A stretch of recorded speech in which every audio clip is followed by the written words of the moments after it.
ലോകം EV വിപ്ലവം സ്വപ്നം കണ്ട് തുടങ്ങിയിട്ടേയുള്ളൂ. നോർവേ ആ സ്വപ്നത്തിലാണ് ജീവിക്കുന്നത്. 100% വാഹനങ്ങളും ഇലക്ട്രിക് ഇന്ധനത്തിലോടുന്ന ലോകത്തെ ആദ്യ രാജ്യമാകാൻ നോർവേക്ക് ഇനി മാസങ്ങൾ മാത്രം മതി. നിലവിൽ EV വിൽപ്പനയിൽ അവർ 97% നേട്ടത്തിലെത്തിക്കഴിഞ്ഞു. കാറുകൾ, ട്രക്കുകൾ, ബസ്സുകൾ, പ്ലഗ്-ഇൻ ഹൈബ്രിഡുകൾ എന്നിവയടക്കം 11.6 കോടി ഇലക്ട്രിക് വാഹനങ്ങൾ ഇന്ന് ലോകമെമ്പാടുമായി റോഡുകളിൽ ഓടുന്നുണ്ട്. ചൈനയാണ് വിപണി ഭരിക്കുന്നതെങ്കിലും 55 ലക്ഷം മാത്രം ജനസംഖ്യയുള്ള നോർവേ 2026 ജൂണിൽ അവരുടെ റോഡുകളിൽ 10 ലക്ഷം ഇലക്ട്രിക് വാഹനങ്ങൾ എന്ന നേട്ടം കൈവരിച്ചിരിക്കുന്നു. നോർവേയിൽ വിൽക്കുന്ന പുതിയ കാറുകളിൽ 97%-ലധികം വാഹനങ്ങളും ഇലക്ട്രിക്കാണ്. പെട്രോൾ, ഡീസൽ വണ്ടികൾ അവിടെ ഏതാണ്ട് പൂർണ്ണമായും വിപണിയിൽ നിന്ന് പുറത്തായി കഴിഞ്ഞു. എങ്ങനെയാണ് നോർവേ ഈ അതിശയകരമായ നേട്ടത്തിലേക്ക് ആദ്യമെത്തിയത്? എന്തായിരുന്നു അവരുടെ സ്ട്രാറ്റജി?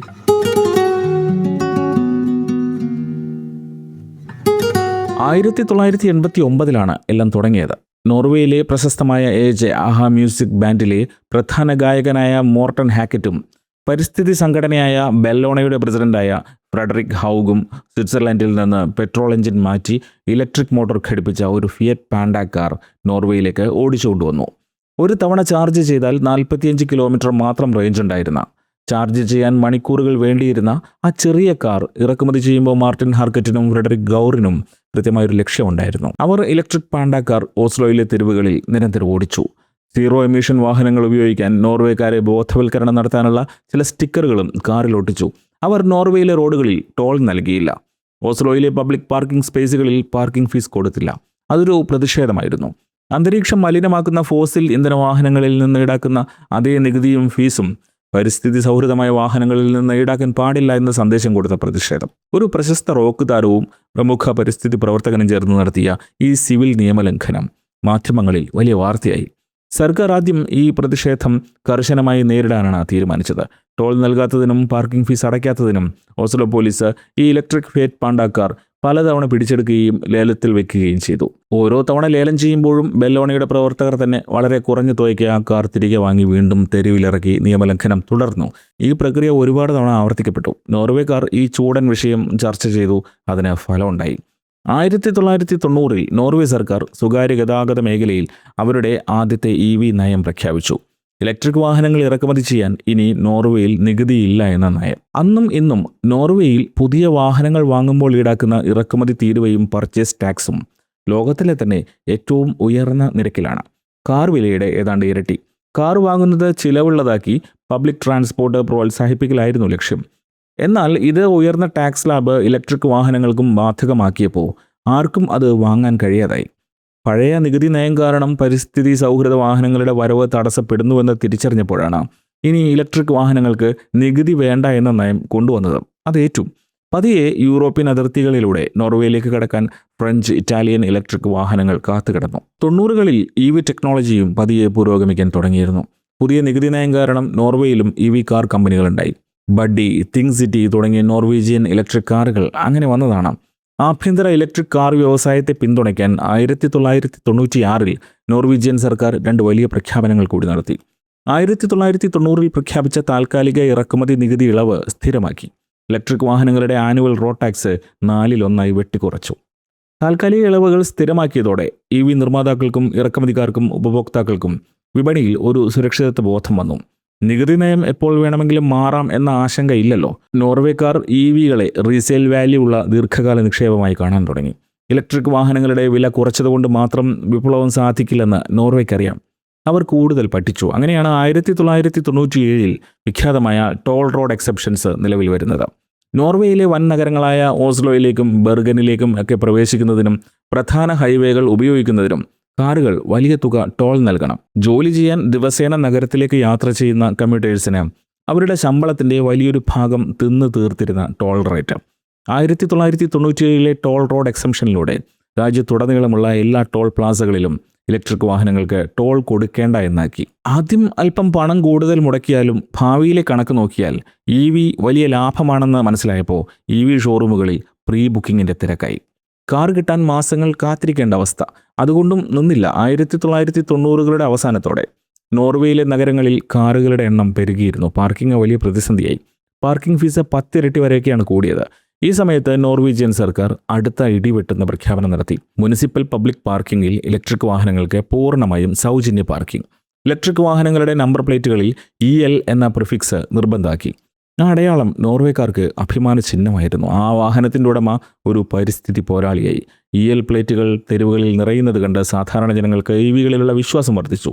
അത് വെറുമൊരു പരീക്ഷണമല്ല, ഗതാഗതത്തിൻ്റെ ഭാവിയാണെന്ന് അവർക്ക് ബോധ്യപ്പെട്ടു. ഇതും നയങ്ങളുടെ അവസാനമല്ല. സാധാരണ ഉപഭോക്താക്കളെ മാത്രം ലക്ഷ്യം വെച്ച് ഒരു വലിയ മാർക്കറ്റ് ചേഞ്ച് സാധ്യമാകില്ല എന്നറിയാവുന്ന നോർവേ EVക്കുള്ള കോർപ്പറേറ്റ് നികുതി ഘടനയും പരിഷ്കരിച്ചു. ഏതൊരു രാജ്യത്തെയും പോലെ നോർവേയിലും ഏറ്റവും കൂടുതൽ വണ്ടികൾ വിൽക്കുന്നത് കോർപ്പറേറ്റ് കമ്പനികൾക്കാണ്. കമ്പനികൾ അവരുടെ ജീവനക്കാർക്ക് നൽകുന്ന കാറുകളും ബിസിനസ് ആവശ്യങ്ങൾക്കായി വാങ്ങുന്ന വാഹനങ്ങളും വിപണിയുടെ ഗതി നിർണ്ണയിക്കുന്നവയാണ്. 2000 ആണ്ടിൽ നോർവീജിയൻ സർക്കാർ കമ്പനി കാറുകൾക്കുള്ള നികുതി ഘടനയിൽ വലിയ മാറ്റം വരുത്തി. കമ്പനികൾ ഇലക്ട്രിക് കാറുകൾ വാങ്ങിയാൽ അഡീഷണലായി 25% നികുതി കുറവ്. ഇതോടെ ബിസിനസ് ഗ്രൂപ്പുകളുടെ ഫ്ലീറ്റുകൾ കൂട്ടത്തോടെ EVകളിലേക്ക് മാറി. കോർപ്പറേറ്റ് മേഖലയിൽ നിന്നുണ്ടായ ഡിമാൻഡ് രാജ്യത്ത് ചാർജിംഗ് ഇൻഫ്രാസ്ട്രക്ചർ വേഗത്തിൽ വളരാനും കാരണമായി. കഴിഞ്ഞില്ല. 2001 നോർവീജിയൻ ഗവൺമെൻറ് നടപ്പാക്കിയ ഏറ്റവും ശക്തമായ സാമ്പത്തിക നയങ്ങളിലൊന്നായിരുന്നു ഇലക്ട്രിക് വാഹനങ്ങൾക്ക് 25% വാറ്റ് ഒഴിവാക്കിയത്.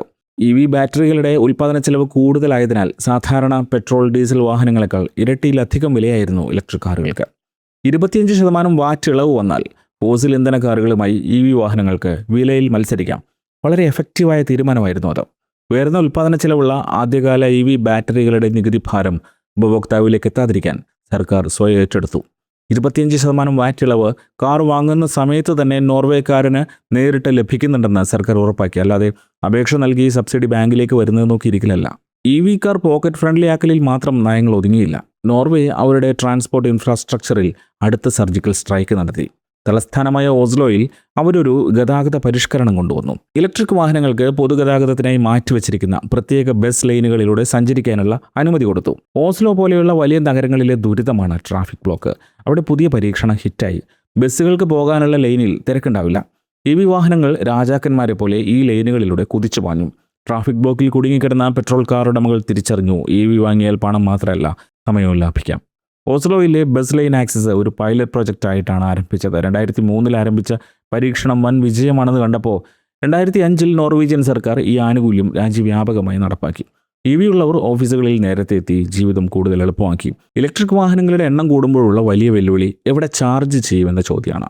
ഫ്ളാറ്റുകളിലും അപ്പാർട്ട്മെൻറ്റുകളിലും താമസിക്കുന്നവർക്ക് സ്വന്തമായി ചാർജിംഗ് പോയിന്റുകൾ സ്ഥാപിക്കാൻ കഴിയില്ല. ഇത് മറികടക്കാൻ 2007 ഓസ്ലോ സിറ്റി കൗൺസിൽ ഒരു ഹിസ്റ്റോറിക്കൽ മാസ്റ്റർ പ്ലാൻ തയ്യാറാക്കി. 2008 2011 400 പബ്ലിക് ചാർജിംഗ് പോയിന്റുകൾ സ്ഥാപിക്കാനുള്ള സമഗ്രമായ ബ്ലൂ പ്രിന്റ്. പാർക്കുകളിലും തെരുവുകളിലും ചാർജിംഗ് പോസ്റ്റുകൾ നിർമ്മിച്ച് രാത്രി റോഡരികിൽ പാർക്ക് ചെയ്ത് വാഹനങ്ങൾ ചാർജ് ചെയ്യാനുള്ള അനുമതി കൊടുത്തു. ചാർജിംഗ് സ്റ്റേഷനുകൾ എവിടെയൊക്കെ സ്ഥാപിക്കണം എന്ന് കൃത്യമായി മാപ്പിംഗ് നടത്തി. ഭാവിയിലെ വരാനിരിക്കുന്ന വലിയൊരു വിപ്ലവത്തിനുള്ള തറക്കല്ലിടലാണതെന്ന് ഓസ്ലോ കൗൺസിലിന് അറിയാമായിരുന്നു. EV ഉടമകൾക്ക് ഒരു റേഞ്ച് ആങ്സൈറ്റി ഉണ്ട്. യാത്രക്കിടയിൽ ചാർജ് തീർന്ന് വണ്ടി വഴിയിൽ കിടക്കുമെന്ന് പേടി. ഇത് മുന്നിൽ കണ്ട് നോർവേ മുഴുവൻ സഞ്ചരിച്ചാലും ചാർജിംഗ് പോയിന്റുകൾ കണ്ടെത്താവുന്ന വിധമായിരുന്നു മാപ്പിംഗ്. 45 മിനിറ്റ് യാത്ര ചെയ്താൽ നോർവേയിൽ നിങ്ങൾ അടുത്ത ചാർജിംഗ് പോയിന്റ് കാണും. അത് ആർട്ടിക് സർക്കിളായാലും ഓസ്ലോയിലെ തെരുവായാലും ഭേദമില്ല. അതും 2011 തന്നെ അവർ പൂർത്തിയാക്കിയെന്നതാണ്. അതുമാത്രമല്ലെന്നേ, സൗജന്യ ചാർജിംഗ് ആണ്. ക്രോണർ സ്വന്തം പോക്കറ്റിൽ കിടക്കും. 2009 നോർവേ 2 വലിയ തീരുമാനങ്ങൾ കൂടി കൊണ്ടുവന്നു. ഒന്നാമതായി, രാജ്യത്തെ ഫെറി സർവീസുകളിൽ ഇലക്ട്രിക് വാഹനങ്ങൾക്ക് സൗജന്യ യാത്ര അനുവദിച്ചു. രണ്ടാമതായി, കമ്പനികളുടെ ഉടമസ്ഥയിലുള്ള വാഹനങ്ങളുടെ നികുതി ഇളവ് 25% നിന്നും 50% ഉയർത്തി. നോർവേ ഫിയോർഡുകളിൽ കുടുങ്ങിക്കിടക്കുന്ന രാജ്യമാണ്. രാജ്യം മുഴുവൻ യാത്ര ചെയ്യാൻ ഫെറി ബോട്ടുകളാണ് ആശ്രയം. ഈ ഫെറികളിൽ കാറുകൾ കൊണ്ടുപോകാൻ വലിയ കൂലി കൊടുക്കണം. EVകൾക്ക് ഫെറി യാത്രകൾ സൗജന്യമാക്കിയതോടെ ഗ്രാമീണ മേഖലകളിൽ താമസിക്കുന്നവർക്കും ഫിയോർഡുകൾ മുറിച്ചു കടന്ന് യാത്ര ചെയ്യുന്നവർക്കും ഇലക്ട്രിക് കാറുകൾ ആകർഷണമായി തോന്നി. അതൊരു കിടിലൻ നയമായിരുന്നു. നോർഡിക് രാജ്യങ്ങൾ ഇത്ര ഹാപ്പി ആയിരിക്കുന്നത് എന്തുകൊണ്ടാണെന്ന് മനസ്സിലായില്ലേ? ഇങ്ങനെയുള്ള സർക്കാരുകളാണെന്നേ.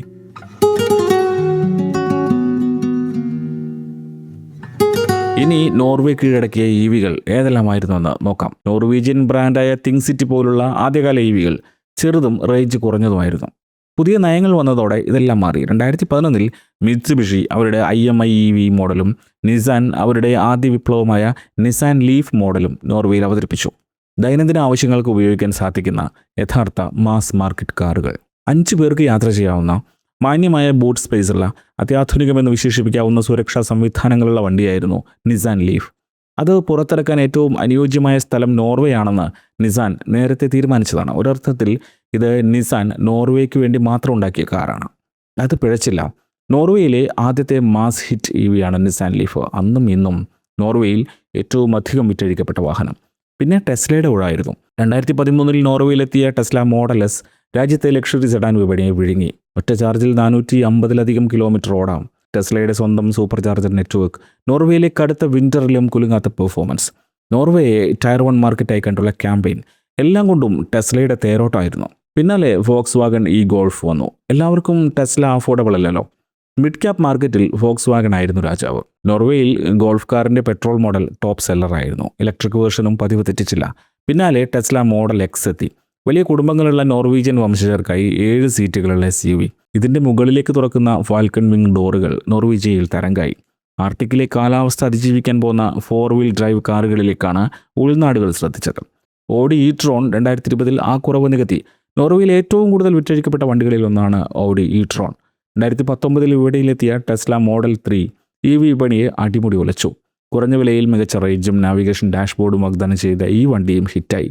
ഹ്യുണ്ടായി ഈ വിപ്ലവം നോക്കി നിന്നില്ല. കോന ഇലക്ട്രിക്കും കിയ ഈനീറോയും കുറഞ്ഞ ബജറ്റിൽ ലോങ് ഡിസ്റ്റൻസ് യാത്രക്കാരുടെ പ്രിയപ്പെട്ട വണ്ടികളായി. സമീപ വർഷങ്ങളിൽ നോർവീജിയൻ വിപണിയിലെ ഏറ്റവും വലിയ മാറ്റം ചൈനീസ് ബ്രാൻഡുകളുടെ ഇരച്ചുകയറലും ഒപ്പത്തിനൊപ്പം നിൽക്കുന്ന ടെസ്ലയാണ്. നിലവിൽ നോർവേയിലെ റോഡുകൾ ഭരിക്കുന്നത് ടെസ്ല മോഡൽ Y ആണ്. വോക്സ് വാഗൺ ID.4, സ്ക്വാഡ ഇന്യാക് എന്നിവയും യൂറോപ്യൻ ഫാമിലി SUV വിപണിയിൽ ഇന്നും കരുത്തുള്ള സാന്നിധ്യമാണ്. കഴിഞ്ഞ കുറച്ച് വർഷങ്ങളായി ചൈനീസ് കമ്പനികൾ നോർവേയെ തങ്ങളുടെ പ്രധാന യൂറോപ്യൻ ഹബ്ബാക്കി മാറ്റിയിട്ടുണ്ട്.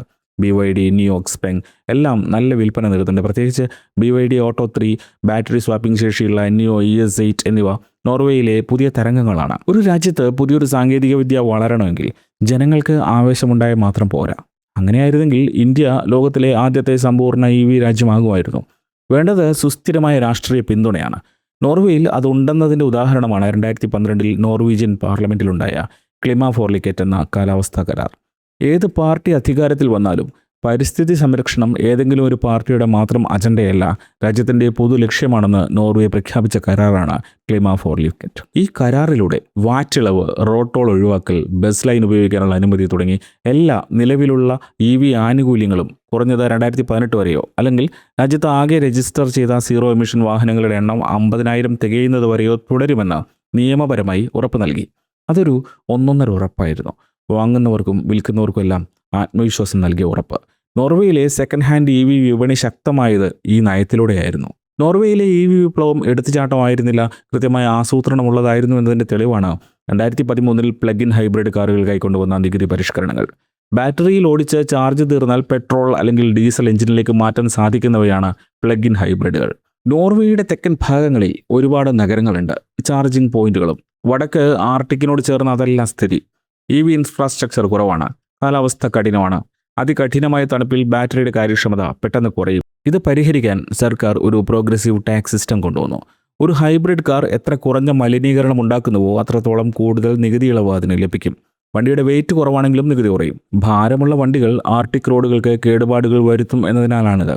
ഇതോടെ വടക്കൻ മേഖലകളിലുള്ള നോർവേക്കാർ ഡീസൽ വണ്ടികൾ വാങ്ങുന്നതിന് പകരം പ്ലഗ് ഇൻ ഹൈബ്രിഡുകളിലേക്ക് മാറി. ഭാവിയിൽ പൂർണ്ണമായ ഇലക്ട്രിക് കാറിലേക്ക് മാറാൻ അവരെ അത് മാനസികമായി തയ്യാറാക്കി. എല്ലാം കൂടി 2015 റിസൾട്ട് കൊണ്ടുവന്നു. 2012 കാലാവസ്ഥാ കരാറിൽ നോർവേ സ്വപ്നം കണ്ട 50,000 EVകൾ എന്ന ലക്ഷ്യം വിചാരിച്ചതിൽ 3 വർഷം മുൻപ് അവർ കൈവരിച്ചു. കാറുകൾ മാത്രം ഇലക്ട്രിക്കായ പോരല്ലോ.